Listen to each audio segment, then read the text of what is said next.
Hello, church. It was exciting this last Sunday to be able to spend time together looking at the resurrection of Jesus, worshiping God, and in a great way, putting our hearts together as we thanked our Father in Jesus Christ for the great sacrifice and the power also that He showed in raising from the dead. We know that if He rose, we rise too. And so it was an exciting day. I was glad that you were able to be a part of it. And one of the things that's so important during this time, of course, is prayer. That's something that the deacons and I do on a regular basis for the needs in our church. If you remember this last Sunday, I talked about praying for Rocky, who has been diagnosed with COVID-19. I'm happy to tell you that what I've heard is he's doing much, much better. So we appreciate the prayers that have been going up for him, and we know that God works through that. But continue to pray for strength for all the people in our church that know someone that has contracted COVID-19. I know they appreciate your prayers, and it's a blessing to them. The last few weeks, we've had a Bible challenge each week, and we've done some of the shorter books in the Bible, and the challenge has been to read through the book each day. We've done 1 Peter and we've done Philippians. You can read through those books in like 15 minutes each. And this next book that we're going to be doing is the book of James. And James is the same thing. You can read through James in 16 minutes. And the reason why this is so important is because during this time, I think we have the great opportunity to develop good devotional habits.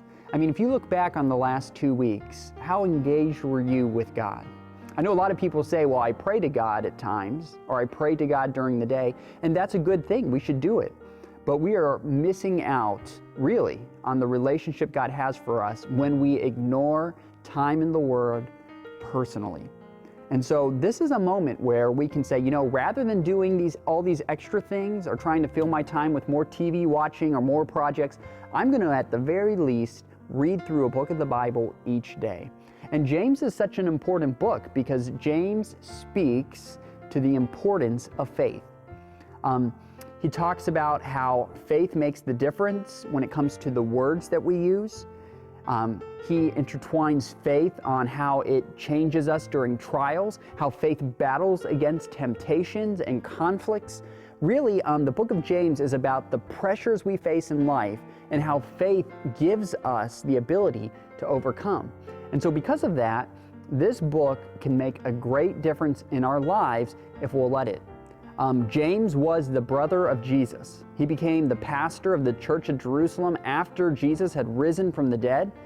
And his book speaks directly to people.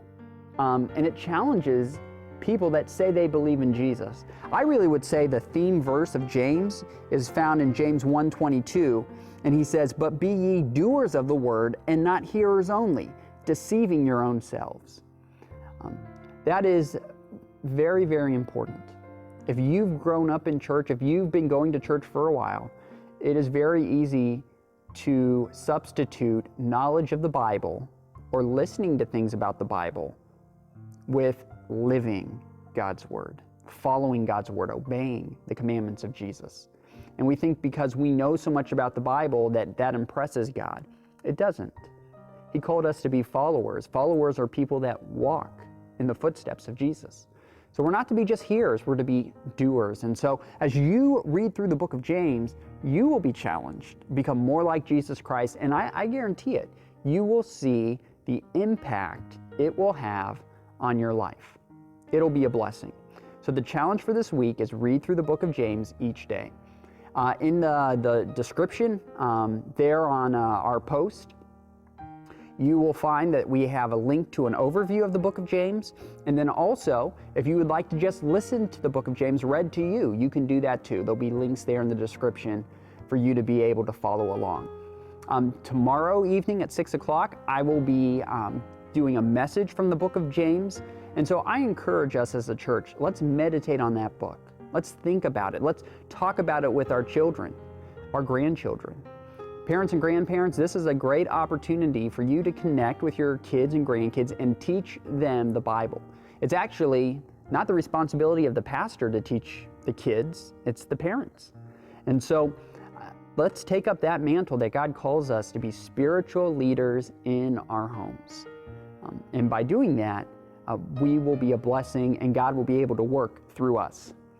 So once again, let's do this. Let's read through the book of James. Again, I love you. I look forward to talking with you tomorrow evening. God bless.